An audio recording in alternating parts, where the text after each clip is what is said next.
ಸ್ವಲ್ಪ ಹೇಳಬೇಕು ಅಂತ ಅನಂತ ಹೇಳು. ಓಂ ಶಾಂತಿ. ಈ ಸಂದರ್ಭದಲ್ಲಿ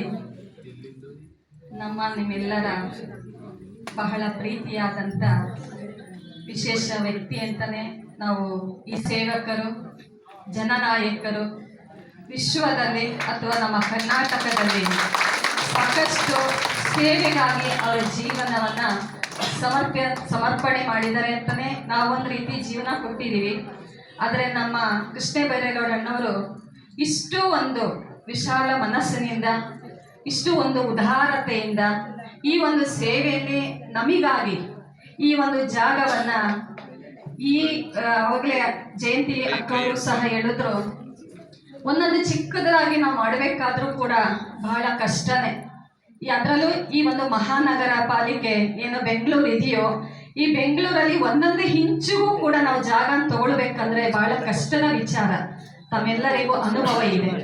ಆದರೆ ನಮ್ಮ ಕೃಷ್ಣ ಬೈರೇಗೌಡಣ್ಣವರು ಇಷ್ಟು ಉದಾರತೆಯಿಂದ, ಇಷ್ಟು ವಿಶಾಲತೆಯಿಂದ, ಯಾವುದೇ ರೀತಿಯಲ್ಲಿ ಬೇರೆ ಅನ್ಯತೆ ಭಾವಿಸಿದನೆ ಅವ್ರು ಇಷ್ಟು ಒಂದು ಮನಸ್ಸನ್ನ ಮಾಡಿ ಇಂಥ ದೊಡ್ಡ ಭವನ ಮಾಡಲಿಕ್ಕೆ, ಅಥವಾ ಅನೇಕ ತಪಸ್ವಿಗಳು ತಪಸ್ಸು ಮಾಡಲಿಕ್ಕಾಗಿ, ಅವರ ಜೀವನವನ್ನು ಸಾರ್ಥಕ ಮಾಡ್ಕೊಳ್ಳೋದಕ್ಕಾಗಿ, ಅವರ ಜೀವನವನ್ನು ಉದ್ಧಾರ ಮಾಡ್ಕೊಳ್ಳೋದಕ್ಕಾಗಿ, ಮನಃಶಾಂತಿಗಾಗಿ, ಮನೆ ಶಾಂತಿಗಾಗಿ ಇಂಥ ಒಂದು ವಿಶೇಷ ಕಾರ್ಯದಲ್ಲಿ ನಮ್ಮ ಕೃಷ್ಣನವರು ಈ ಜಾಗವನ್ನು ಕೊಟ್ಟಿದ್ದಾರೆ.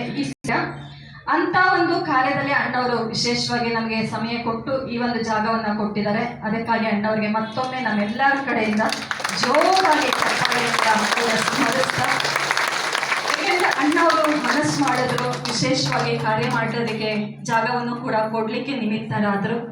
ಆದರೆ ಅಷ್ಟು ಸಹಜನೂ ಅಲ್ಲ.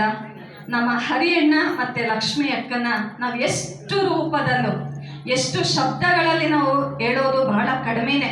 ಏಕೆಂದರೆ ಇಷ್ಟು ಮನಸ್ಸು ನಾವು ಅವರು ಒಂದು ರೀತಿ ಹಿಂಬಾಲಿಸಿದ್ವಿ, ಅಣ್ಣವರು ಅವರಿಗೆ ಹಿಂಬಾಲಿಸ್ತಾ ಹೆಜ್ಜೆ ಹೆಜ್ಜೆಯಲ್ಲೂ ಕೂಡ ನಾವು ಇವರಿಗೆ ಒಂದು ರೀತಿ ಕಷ್ಟ ಅಂತಲೂ ಅನಿಸಿರ್ಬೋದು. ಅಣ್ಣವರಿಗೆ ಆ ಸಮಯದಲ್ಲಿ ಏನಪ್ಪ ಈ ಬ್ರಹ್ಮಕುಮಾರಿಯರು ಒಂದು ಸೆಕೆಂಡು ಕೂಡ ನಮ್ಮನ್ನ ಕುಳಿತುಕೊಳ್ಳೋದಕ್ಕೂ ಬಿಡಲ್ಲ, ನಿದ್ರೆ ಮಾಡೋದಕ್ಕೂ ಬಿಡುತ್ತಾ ಇಲ್ಲ, ಅಥವಾ ಎಲ್ಲರೂ ಒಂದು ಕಾರ್ಯದಲ್ಲೂ ಹೋಗ್ಲಿಕ್ಕೆ ಬಿಡುತ್ತೆ ಇಲ್ಲ ಅಂತ ಅಣ್ಣವ್ರಿಗೆ ಅಥವಾ ಅಕ್ಕವ್ರಿಗೆ ಅನಿಸಿರ್ಬೋದು. ಅದು ಇಲ್ಲ ಅಂದ್ಕೊಳ್ತೀನಿ. ಯಾಕೆಂದರೆ ಅಷ್ಟೇ ದಿಲ್ಲಿಂದ, ಉದಯತೆಯಿಂದ, ಉದಾರತೆಯಿಂದ ಅಣ್ಣವರು ಪ್ರೀತಿಯಿಂದ ಅಣ್ಣವ್ರನ್ನ ಹಿಂಬಾಲಿಸಿ ಹೆಜ್ಜೆ ಹೆಜ್ಜೆಲ್ಲೂ ಕೂಡ ಅವರಿಬ್ಬರ ಒಂದು ಶ್ರಮ ಈ ಸಂದರ್ಭದಲ್ಲಿ ನಾವು ಹೇಳೋದಕ್ಕೆ ಶಬ್ದವೇ ಕಡಿಮೆ.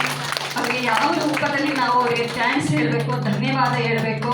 ಅದಕ್ಕಾಗಿ ಧನ್ಯವಾದ ಹೇಳೋದು, ಥ್ಯಾಂಕ್ಸ್ ಓಡಿಸಿ ಒಂದು ಭುಜವಾಗಿ, ಸದಾಕಾಲ ಬಲಭುಜವಾಗಿ ಈ ಒಂದು ಕಾರ್ಯದಲ್ಲಿ ಅವರಿಬ್ಬರು ನಮ್ಮ ಸೇವೆಗಾಗಿ ಅಣ್ಣವ್ರನ್ನ ಹಿಂಬಾಲಿಸಿ ಕೊಟ್ಟಿರೋದಕ್ಕಾಗಿ ಅವರಿಬ್ಬರಿಗೂ ಕೂಡ ಪತಿ ಪತ್ನಿ ಅಥವಾ ಅವರ ಮನೆಯವರಿಬ್ಬರು ಸೇರಿ ಇಷ್ಟು ಒಂದು ಒಳ್ಳೆ ಕಾರ್ಯದಲ್ಲಿ ಅವರು ಭಾಗಿಯಾಗಿ ಕೊಟ್ಟಿರೋದಕ್ಕೋಸ್ಕರ ಜೋರಾಗಿ ಕೂಡ ಭಾವನೆ ಕಡೆಯಿಂದ ಇಂಥ ಒಂದು ತಪಸ್ವಿಗಳ ಒಂದು ಪ್ರತಿಯೊಬ್ಬರ ಆಶೀರ್ವಾದ ಸದಾಕಾಲ ಅವರಿಗೆ ಆರೋಗ್ಯವಾಗಿರಲಿ, ಅವ್ರು ಯಾವಾಗಲೂ ಕೂಡ ನಮ್ಮ ಜೊತೆಯಲ್ಲಿ ಇರಲಿ, ಅವರ ಪರಿವಾರ ಸದಾಕಾಲ ಸುಖಕರವಾಗಿರಲಿ ಅಂತ ನಾವೆಲ್ಲರೂ ಹೇಳುತ್ತಾ ಈ ಸಂದರ್ಭದಲ್ಲಿ ಅಕ್ಕವರು ನಂತರ ಅವರ ವಿಚಾರವನ್ನು ನಮ್ಮ ಮುಂದೆ ಇಡ್ತಾರೆ.